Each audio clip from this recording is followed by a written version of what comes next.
Bagi umat muslim, kisah Nabi Muhammad SAW adalah pembelajaran berharga sebagai pedoman hidup. Pasalnya, kisahnya bukan hanya cerita semata, melainkan bisa dijadikan panutan dalam kehidupan sehari-hari.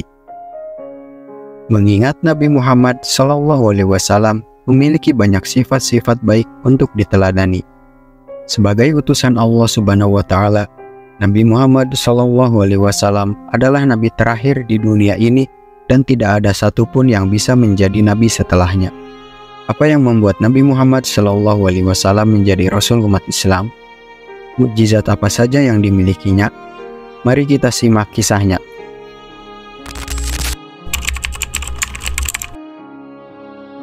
Assalamualaikum warahmatullahi wabarakatuh.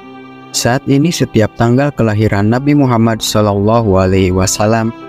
dikenal sebagai Hari Maulid Nabi Muhammad SAW yang diperingati pada 12 Rabiul Awal. Ibu Nabi bernama Aminah dan ayahnya bernama Abdullah. Hari lahir Nabi Muhammad SAW adalah hari Senin, sehingga Rasulullah SAW selalu puasa pada hari tersebut. Jika ditanya mengenai puasa hari Senin, maka beliau akan menjawab bahwa hari Senin adalah hari aku dilahirkan. Beliau lahir pada tahun gajah, di mana para pasukan gajah di bawah pimpinan Abraha Habasyah pada saat itu. Bersamaan dengan penyerangan Ka'bah, Allah memberikan kekuasaannya dengan cara menghentikan aksi dengan mengerahkan burung ababil untuk menjatuhkan batu-batu yang dibawa dari neraka. Batu-batu tersebut akan mendatangkan wabah penyakit dan menunjukkan kebesaran Allah Subhanahu wa Ta'ala. Peristiwa kelahiran Nabi Muhammad SAW ada di Quran Surat Al-Fil dengan arti tahun gajah. Nabi menjadi seorang yatim saat masih dalam kandungan. Untuk melanjutkan hidupnya, di masa kecilnya bersama dengan kakeknya yang bernama Abdul Muthalib. Ibu persusuan Nabi Muhammad adalah Halimah Sa'diyah yang ikhlas menyusuinya. Nabi Muhammad SAW lahir di rumah Abu Thalib, yaitu paman Nabi. Di masa kecilnya, Rasulullah SAW menjalani seluruh kehidupan dan tumbuh seperti anak pada umumnya. Dengan adanya tradisi zaman dahulu, maka ibunya harus menyembunyikannya di pedalaman pada hari ke-18 kelahirannya. Karena adanya tradisi dari Quraisy tersebut, maka Nabi tidak bisa mendapatkan kasih sayang dari ibunya. Bahkan sampai Nabi berusia 8-10 tahun lamanya. Namun dengan adanya peristiwa tersebut, maka Rasulullah SAW tumbuh menjadi anak yang luar biasa. Beberapa sifat yang dimilikinya cukup menakjubkan, seperti cepat tanggap, bersikap baik, serta cerdas untuk anak seusianya. Saat masa remaja, kisah Nabi Muhammad SAW dijauhkan dari perbuatan tercela yang bisa merugikan sesamanya. Dengan begitu, Nabi menjadi orang yang memiliki akhlak terpuji. Pada suatu ketika, Nabi bercerita bahwa 2 kali duduk mendengarkan pesta perkawinan yang terjadi di zaman jahiliyah. Pada kejadian tersebut, Allah menutup telinga Nabi Muhammad SAW sehingga tertidur dan terbangun pada esok hari. Kemudian, Nabi tidak pernah lagi memiliki niat untuk mengikuti perbuatan yang buruk. Setelah melewati remaja, masa yang akan dilewati Nabi Muhammad SAW adalah menjelang dewasa, sehingga membuat Nabi harus menekuni dunia bisnis. Dalam dunia bisnis ini, Nabi mulai berdagang bersama dengan kawannya, yaitu Sa'ib bin Abi Sa'ib. Pada usia 25 tahun, Nabi Muhammad SAW mulai menjalin bisnis besar layaknya kerjasama dengan wanita kaya raya. Wanita tersebut bernama Siti Khadijah, sehingga bisa dibilang bahwa perkenalan mereka melalui dunia perniagaan. Perjalanan dagang yang dilakukan pada saat Nabi menginjak dewasa adalah berniaga bersama dengan Khadijah, di mana perempuan ini turut membiayai kafilah perdagangan dari Mekah ke Suriah, sehingga bisa berbagi keuntungan bersama dengan partnernya. Dalam kisah Nabi Muhammad SAW, kegiatan perniagaan memang membuat Nabi dan Khadijah terlihat pada aktivitas sehari-hari. Khadijah merasa tertarik dengan Nabi karena mereka sering terlibat pada kegiatan-kegiatan dagang tersebut. Khadijah, seorang wanita kaya raya, mengutus seorang sahabatnya yaitu Nafisah binti Umayyah agar dapat menyampaikan niatnya untuk melamar Nabi Muhammad SAW. Jadi, memang yang tertarik lebih dahulu adalah Khadijah dan beliau yang melamar Nabi terlebih dahulu. Berita baik ini disampaikan oleh Nabi Muhammad SAW kepada para paman-pamannya. Paman Nabi yaitu Hamzah bin Abdul Muthalib langsung mendatangi rumah Khuwailid bin Asad yang bertujuan melamar Khadijah. Meskipun begitu, Nabi Muhammad tetap ingin melamar Khadijah terlebih dahulu. Dengan kejadian tersebut, maka Nabi Muhammad SAW menikahi Khadijah di usia 28 tahun. Dengan begitu, maka Nabi Muhammad SAW dan Khadijah resmi menikah, menambah istimewa kisah Nabi Muhammad SAW. Nabi Muhammad SAW adalah Nabi Ulul Azmi yang diberikan wahyu oleh Allah Subhanahu wa Ta'ala. Nabi mendapatkan berbagai peristiwa istimewa yang dikaruniakan dari Allah Subhanahu wa Ta'ala sebelum menjadi Rasul. Pasalnya, Allah memberikan wajah yang terlihat bersinar dan bersih. Dengan begitu, maka Allah telah nyata menunjukkan kebesarannya yang menandakan bahwa akan mendatangkan Nabi terakhir. Nabi terakhir tersebut akan mendapatkan kedudukan tertinggi sampai akhir zaman di dunia. Wahyu pertama yang didapatkan oleh Nabi Muhammad SAW dari Allah Azza wa Jalla adalah mimpi dihampiri oleh malaikat Jibril. Rasulullah sedang menyendiri di Gua Hiro yang tepatnya berada di samping Jabal Nur. Wahyu yang didapatkan adalah surat Al-Alaq ayat 1 sampai dengan 4. Seperti yang dilakukan nabi-nabi sebelumnya, kisah Nabi Muhammad SAW juga melakukan dakwah untuk mengenalkan Islam dan percaya pada Allah Subhanahu wa Ta'ala. Dakwah pertama yang dilakukan oleh Nabi adalah kepada keluarga terdekat, yaitu Bani Hashim. Yang mau beriman dan bertakwa kepada Allah hanyalah Ali bin Abi Thalib, serta Abu Thalib juga ikut melindungi Rasul saat melakukan dakwah untuk Islam.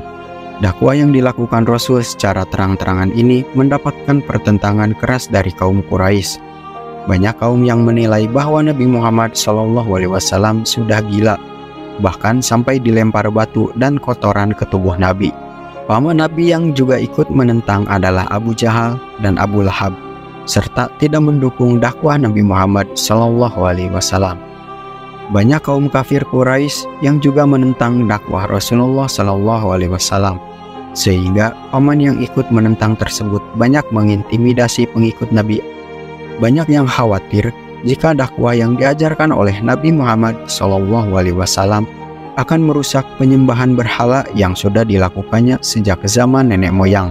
Bahkan tidak jarang kaum kafir Quraisy yang ingin membunuh Nabi Muhammad SAW.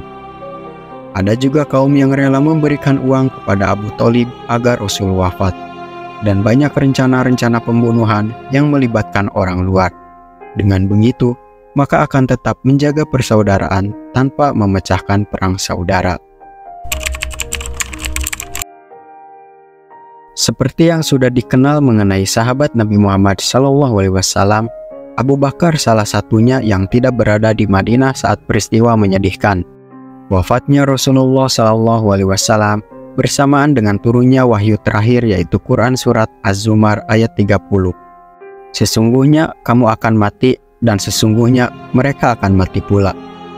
Sebenarnya Nabi Muhammad SAW sudah sakit pada saat bulan Safar tahun 11 Hijriah. Nabi menderita sakit kepala dan demam berkepanjangan sampai lebih dari 2 minggu, dan kondisi tersebut membuat suhu tubuhnya meninggi. Dalam keadaan sakit, Nabi tetap mengunjungi rumah istri-istrinya, dan saat tiba di rumah Aisyah, badan Nabi sudah sangat lemah saat itu. Jadi, Nabi Muhammad SAW meninggal di kediaman Aisyah. Tugas dari Rasul yang diutus Allah adalah untuk senantiasa mengesahkan Allah dan tidak melakukan larangannya. Ada juga perintah-perintah yang wajib diikuti dan tidak boleh ditinggalkan. Namun, ada juga perintah yang sunnah. Ada beberapa perintah yang diturunkan kepada Nabi Muhammad SAW dan untuk disampaikan kepada umatnya. Perintah pertama yaitu perintah berzakat. Zakat memang dahulu sama seperti bersedekah, namun tetap saja memiliki konteks yang berbeda. Pada zaman Rasulullah SAW, zakat berarti membelanjakan harta di jalan Allah Subhanahu wa Ta'ala. Ayat untuk melakukan zakat turun pada saat Nabi Muhammad sedang berada di Mekah. Namun, sistem pengelolaan zakat ini disempurnakan di Madinah. Zakat dimaksudkan untuk mengurangi kemiskinan, membentuk kepedulian, dan sebagai wujud taat kepada Allah Subhanahu wa Ta'ala. Bagi orang yang memiliki harta lebih dan sesuai dengan nisab, maka Rasulullah mewajibkan untuk berzakat. Beberapa harta yang wajib dizakatkan adalah hasil pertanian, hasil peternakan, emas, dan perak. Akan tetapi, untuk aturannya sudah sangat jelas berapa nisab atau harta minimal yang harus dikeluarkan. Zakat sendiri berarti suci, tumbuh, berkah, dan terpuji. Seorang muslim yang membelanjakan hartanya dengan zakat, maka akan membersihkan harta dan jiwanya. Bahkan dengan berzakat, maka harta yang dimiliki akan terus tumbuh dan tidak akan mengalami kekurangan. Yang kedua, yaitu perintah sholat. Momen bersejarah pada kisah Nabi Muhammad SAW yang dimiliki oleh umat Islam melalui Nabi Muhammad SAW adalah peristiwa Isra Mi'raj. Pasalnya, untuk peristiwa ini akan mendatangkan perintah melakukan sholat 5 waktu. Maksud dari peristiwa ini sendiri yaitu Isra yang merupakan perjalanan malam hari, dan arti dari Mi'raj sendiri adalah tangga. Peristiwa ini merujuk pada kisah Nabi Muhammad SAW akan perjalanannya ke Sidratul Muntaha yang melalui bumi dan langit. Awal mulanya, buruk didatangkan oleh malaikat Jibril sebagai kendaraan Nabi karena memiliki kecepatan tinggi. Buruk sendiri adalah kendaraan dengan rupa hewan putih yang memiliki 2 sayap di antara kaki-kakinya. Perjalanan Nabi Muhammad SAW dari Masjidil Haram ke Baitul Maqdis juga menggunakan buruk. Selain perintah sholat 5 waktu, Nabi Muhammad SAW juga dipertemukan dengan banyak nabi-nabi sebelumnya. Yang ketiga yaitu perintah kurban. Perintah untuk berkurban pada zaman Rasulullah ini jatuh pada saat Nabi Muhammad SAW sedang melakukan haji wada di Mina. Di waktu tersebut, Rasulullah SAW sedang menyembelih unta sebanyak 100 ekor. Pada saat selesai melakukan ibadah sholat Idul Adha, 63 ekor unta disembelih sendiri oleh Rasulullah SAW, sedangkan sisanya diserahkan kepada sahabatnya Ali bin Abi Thalib. Menjadi nabi yang terakhir dan diberikan banyak keistimewaan oleh Allah Subhanahu wa Ta'ala pada kisah Nabi Muhammad, mukjizat Nabi Muhammad SAW sangat luar biasa, sama halnya seperti Nabi Musa, Isa maupun Sulaiman alaihissalam. Mukjizat ini diberikan oleh Allah Subhanahu wa Ta'ala untuk mendukung kenabiannya. Selain itu, juga digunakan untuk melemahkan lawan dan musuh yang dapat membahayakan umat muslim. Sebenarnya, ada banyak sekali mukjizat yang dimiliki oleh Rasulullah SAW. Namun, pada video kali ini, kami akan memberikan beberapa poin yang wajib diketahuinya saja. Yang pertama, ASI melimpah. Nabi Muhammad SAW mendapatkan mukjizat pertama kali pada ibu persusuannya yaitu Halimah. Sebenarnya, Halimah adalah perempuan yang kurus namun tetap mencoba untuk menyusui Nabi Muhammad SAW ketika masih bayi. Ajaibnya, air susu tersebut mengalir sangat deras, padahal sebelumnya dia merasa kurang saat menyusui anak-anaknya. Bukan hanya Halimah, karena suaminya juga heran karena mukjizat lain datang karena adanya bayi Muhammad. Unta yang selama ini menjadi hewan peliharaannya tiba-tiba mengeluarkan air susu yang sangat banyak. Keluarga itu minum susu unta yang dihasilkan dari peternakannya dan bisa digunakan untuk memenuhi kebutuhan sehari-hari. Mukjizat yang kedua, dada Muhammad dibelah. 2 bulan lamanya, Muhammad diasuh oleh Halimah karena ibunya menolak jika anaknya harus hidup di Mekah. Hal tersebut bukan karena tanpa alasan, karena kurang baik untuk perkembangan Muhammad. Sehingga bayi Muhammad yang berusia 2 bulan ikut ibu asuhnya dan tumbuh bersama saudaranya. Pada saat menggembala bersama saudaranya, tiba-tiba ada 2 orang laki-laki dengan pakaian serba putih dan menghampiri Muhammad. Kedua orang tersebut langsung membelah dada Muhammad dan mengambil benda hitam yang ada di dalamnya. Nabi sendiri tidak tahu apa maksud dan tujuannya. Bahkan, ibu dan ayah asuh Muhammad saat itu juga bingung akan maksud peristiwa tersebut. Mukjizat yang ketiga yaitu membelah bulan. Tidak kaget lagi saat kaum kafir menentang Nabi Muhammad SAW karena ingin menunjukkan kenabiannya.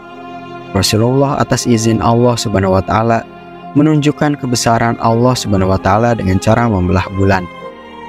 Banyak dari kalangan kaum kafir Quraisy yang terkejut dengan apa yang dilakukan Nabi Muhammad SAW. Kebesaran Allah Subhanahu wa taala sudah ditunjukkan melalui mukjizat Nabi Muhammad SAW. Dan ini hanyalah salah satu dari banyaknya mukjizat yang dimiliki. Mukjizat yang keempat yaitu jari tangan mengalirkan air. Air bisa mengalir melalui jari tangan Nabi Muhammad pada waktu itu. Hal ini bertepatan dengan hari perjanjian di mana orang-orang datang merasakan haus luar biasa. Saat Rasulullah sudah selesai berwudu, maka mereka bergegas menghampirinya. Orang-orang tersebut berkata bahwa tidak ada air yang bisa digunakan untuk minum dan berwudu. Hanya sepanci air kecil saja yang dimiliki dan pastinya kurang untuk semua orang. Saat itu, Rasulullah meletakkan tangannya pada wadah tersebut dan air mulai keluar dari jari-jari tangannya. Semua orang yang ada di sekitarnya bisa menghilangkan rasa haus dengan meminum air yang keluar tersebut. Mukjizat yang kelima yaitu mengenyangkan orang banyak dengan 1 gelas susu. Berguna bagi seluruh umat Islam di sekitarnya, Nabi Muhammad memiliki mukjizat yang luar biasa, yaitu bisa mengenyangkan banyak orang hanya dengan minum 1 gelas susu saja. Memang kisah Nabi Muhammad ini sangat menarik dan terlihat menakjubkan. Teman Nabi yaitu Abu Hurairah adalah orang yang miskin dan sering kelaparan, namun memiliki ilmu pengetahuan dan hafalan yang luar biasa. Nabi Muhammad SAW memintanya untuk bertemu dan ikut dengan Nabi. Pada saat itu, Nabi menemukan 1 gelas susu dan mengundang banyak orang ke rumahnya. Abu Hurairah adalah orang pertama yang meminum susu itu, dan seterusnya dilanjutkan oleh seluruh undangan. Perasaan yang dirasakan adalah kenyang sepuasnya setelah minum susu tersebut. Mukjizat yang keenam yaitu sedikit makanan yang mengenyangkan. Kisah Nabi Muhammad SAW kala itu sedang dalam keadaan lemas dan Abu Thalhah dan istrinya mendengar kabar tersebut. Kedua suami istri tersebut langsung mengundang Nabi Muhammad SAW untuk makan di rumahnya. Akan tetapi, Nabi datang bersama dengan banyak sahabatnya yang jumlahnya cukup banyak, yaitu 70 sampai dengan 80 orang. Pastinya suami istri tersebut merasa kebingungan karena banyak orang yang datang dan makanannya tidak akan cukup. Nabi mendoakan makanan tersebut terlebih dahulu sebelum mempersilahkan tamu yang lain makan. Makan dilakukan secara bergantian 10 orang dan semuanya merasa kenyang setelah pergantian makan tersebut. Mukjizat yang ketujuh yaitu doa diturunkannya hujan. Saat Rasulullah SAW sedang berkhutbah dalam sholat Jumat, ada orang yang meminta Rasulullah untuk berdoa agar meminta hujan diturunkan saat itu. Hal tersebut karena kondisi kekeringan yang telah berlangsung cukup lama dan memberikan dampak besar pada kehidupan. Nabi Muhammad SAW mendoakan sampai dengan Jumat berikutnya sehingga hujan turun. Akan tetapi, seseorang membawa kabar karena hujan yang turun terus-menerus, maka banyak rumah yang rusak. Nabi berdoa kembali agar dapat berpindah ke Madinah sesuai permintaan umatnya. Mukjizat yang ke-8 yaitu hidupnya kerikil. Kisah Nabi Muhammad SAW yang menarik lainnya adalah hidupnya kerikil yang merupakan salah satu mukjizatnya juga.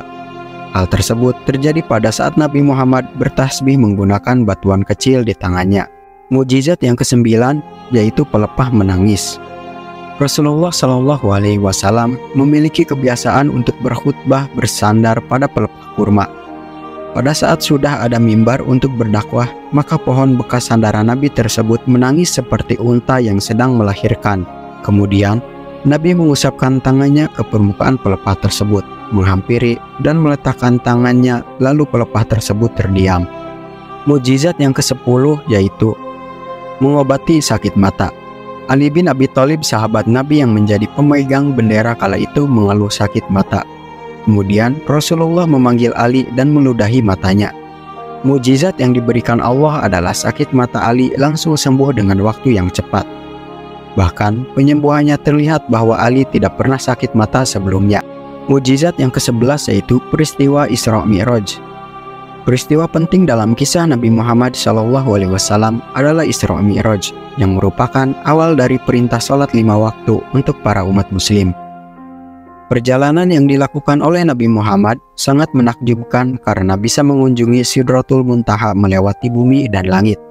Awal mula dari peristiwa ini adalah pada saat Jibril mendatangkan buraq, yaitu kendaraan untuk Nabi yang memiliki kecepatan luar biasa. Buraq ini berupa hewan putih dengan sayap yang ada di antara kakinya. Peristiwa Isra Mi'raj memang bertujuan untuk memberikan perintah sholat kepada umat Nabi Muhammad. Namun, dalam perjalanannya, Nabi bisa bertemu dengan banyak nabi-nabi sebelumnya yang mendahuluinya. Mukjizat yang ke-12 yaitu Al-Quran. Mukjizat terbesar yang didapatkan oleh Nabi Muhammad SAW adalah kitab suci Al-Quran. Keutamaannya dalam kehidupan umat Islam sangatlah besar, karena bisa digunakan sebagai pedoman hidup yang baik. Dalam mendapatkan pemaknaan Al-Quran yang baik, maka Nabi Muhammad meminta orang-orang ahli dalam fasih, berbahasa, sastra, dan syair. Mukjizat inilah yang paling utama bagi Nabi Muhammad SAW yang berasal dari Allah Subhanahu wa Ta'ala. Pasalnya, di dalam Al-Quran, seluruh ajaran dalam kitab-kitab sebelumnya yang diberikan kepada 4 nabi dan rasul sudah menjadi yang abadi dan terakhir. Al-Quran bisa digunakan selama hidup sampai akhir hayat dan tidak tergerus dengan perkembangan zaman. Sahabat awal cerita, itulah kisah Nabi Muhammad SAW dari lahir sampai beliau wafat beserta mukjizat-mukjizatnya. Semoga video kali ini bermanfaat, bisa menambah wawasan kita dan bisa menambah ketakwaan kita kepada Allah Subhanahu wa Ta'ala, dan menjalankan sunnah-sunnah yang telah Nabi Muhammad SAW contohkan kepada kita. Wallahu a'lam bishawab. Wassalamualaikum warahmatullahi wabarakatuh.